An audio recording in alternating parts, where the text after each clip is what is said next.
So before you put your car on Hyrecar, please watch this video. It's gonna save you a lot of money,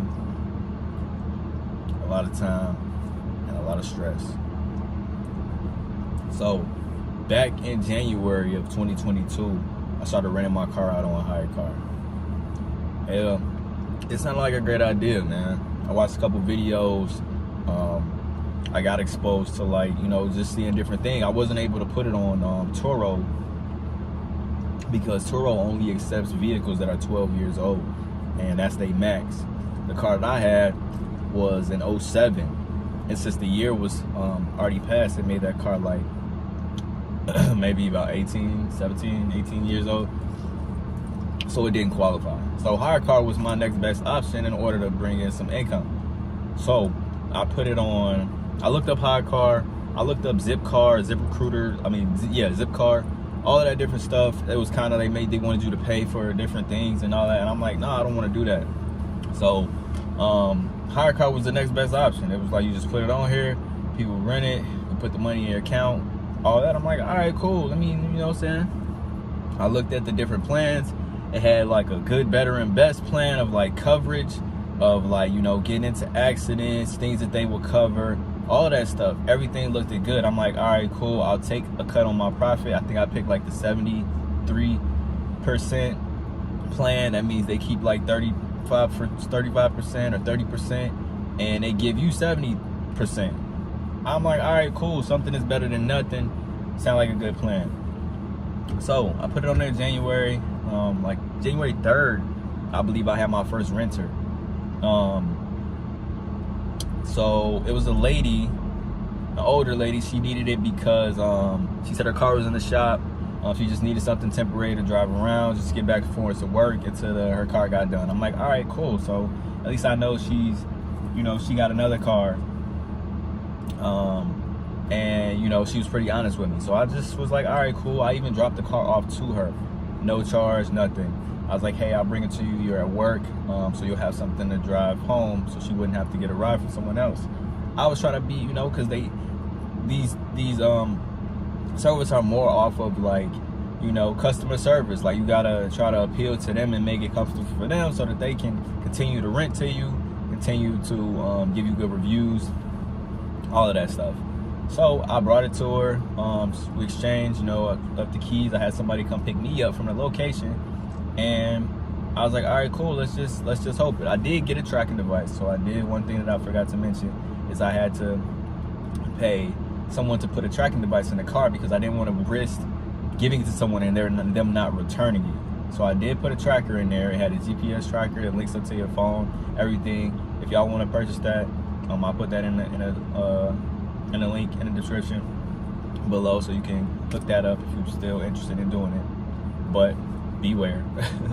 But so I let the car to her. I was like, all right, cool. I'm gonna just have good faith. I think she's pretty reliable. I think she kept it for like maybe 6 or 7 days because she had re-rented it. She had booked it for 3, excuse me, and then she rented it for like 3 more.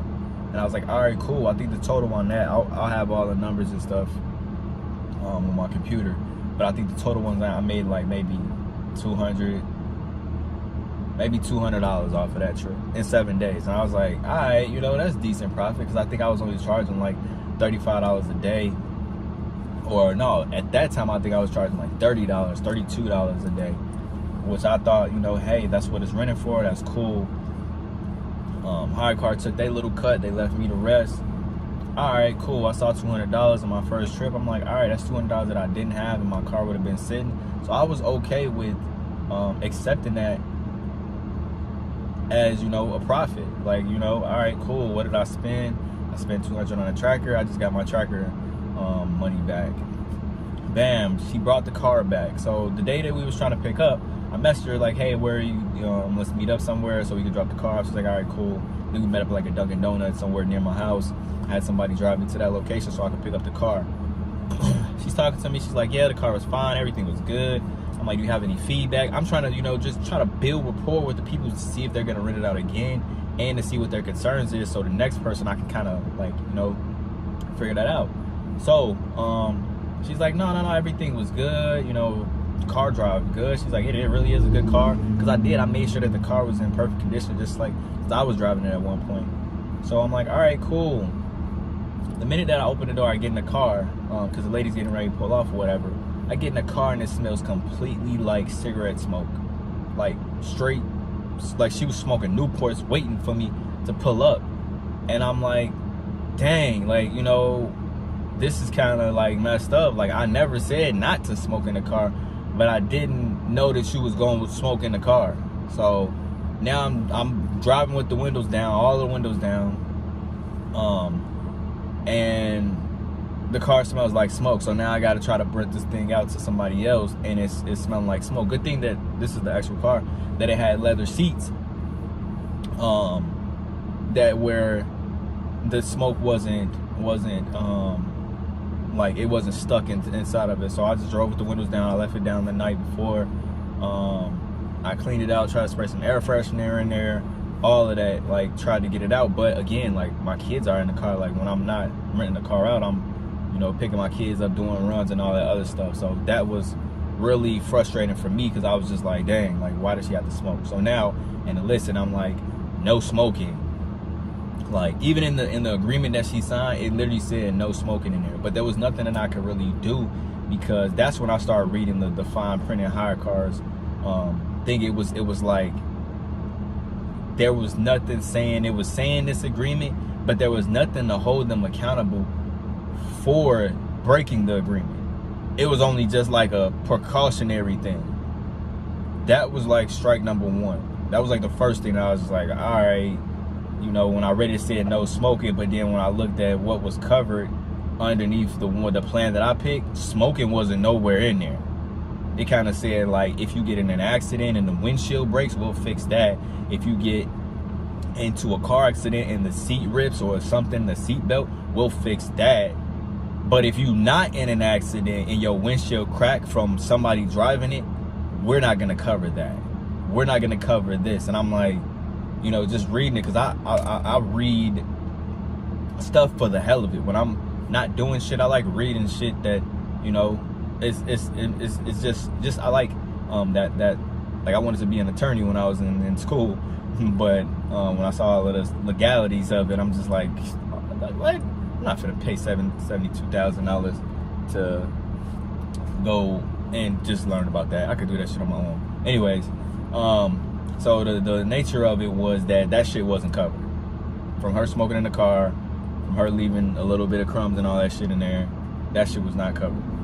So that was strike number one. My second renter was an older guy.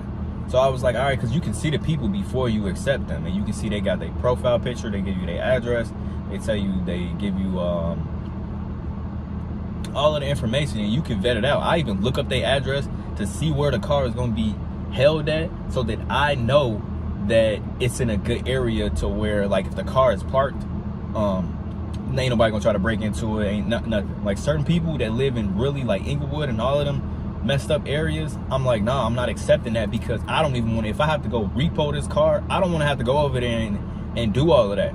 You know what I'm saying? Like, if people that stayed in Country Club Hills, or, you know, in a suburban area, all right, cool, I might be okay, because I know I could just call the police and bam. But in some of them other areas, they not finna come and repo that car. They not even finna come and help you. They gonna be like, hey, bro, you on your own. So that was one thing. This guy, he stayed right up the street from me, about maybe 15 minutes from my crib. I'm like, all right, cool. I'll rent it to him.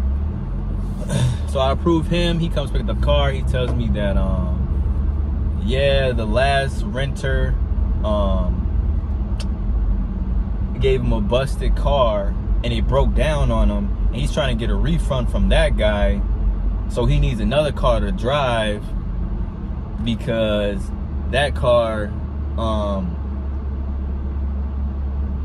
broke down on him. So I'm like, all right, that just was a little concerning to me, because I'm like, did you mess the car up, or was the car already messed up? So that was my first curiosity on this guy. But I was like, all right, cool. Then we try to check him in. He's not checked out of that car, so they won't let him check into my car. So hold on for a second.